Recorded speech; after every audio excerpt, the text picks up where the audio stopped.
ఈ పాట ప్రభు యొక్క మాటలు, దేవుని యొక్క మాటలు. ఈ సమయంలో ఇండియా దేశంలో ఉన్నటువంటి మా యొక్క కుటుంబానికి, ఇక్కడ ఉన్నటువంటి కోట దేశంలో ఉన్నటువంటి మాకు సంఘానికి ఆదరణ కలుగునుగాక. పాడుకుందాం. దేవుడు ఈ పాట ద్వారా ఆదరించుగాక.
ఓదార్పు కలుగు చేయనుగాక.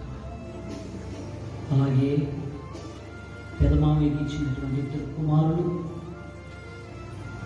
రవి, అలాగే చిన్న, అలాగే సోని, వీరి ముగ్గురికి కూడా ప్రభు నామములో ఆదరణ కలుగునుగాక.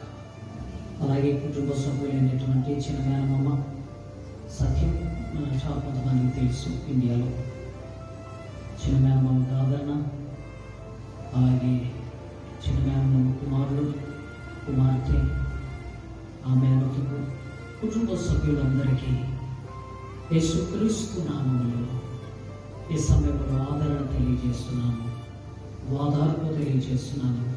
దేవుడు ఆదరించుగాక. ఓదార్పు కలుగు చేయుడి సన్నిధానం చేరి ఉన్నారు. ఒకే ఒక మాట, ఒకవేళ ఇప్పుడు నేను ఇక్కడ తెలియజేస్తున్నాను ఈ మాట. దేవుని చిత్తమైతే ఒకవేళ రేపు ఆదరణ కూడికకు ఒకవేళ నేను హాజరవుతే, బుధవారం 18వ తారీఖు ఆదరణ కూటానికి ఒకవేళ నేను హాజరవుతే, అక్కడైనా ఇదే మాట చెప్తాను. ఈ కోవిడ్ దేశం నుండి మా కుటుంబానికి ఇప్పుడు కూడా అదే మాట చెప్తున్నాను. మా మేనమామ యొక్క మామయ్య రుణాన్ని ఎన్నటికీ మేము తీర్చుకోవాలి. ఇంకొక మాట, తీర్చుకోకూడదు. ఎందుకంటే మనం తీర్చేసుకున్నామనుకో రుణం తీరకూడదు. రుణముగానే ఉండాలి.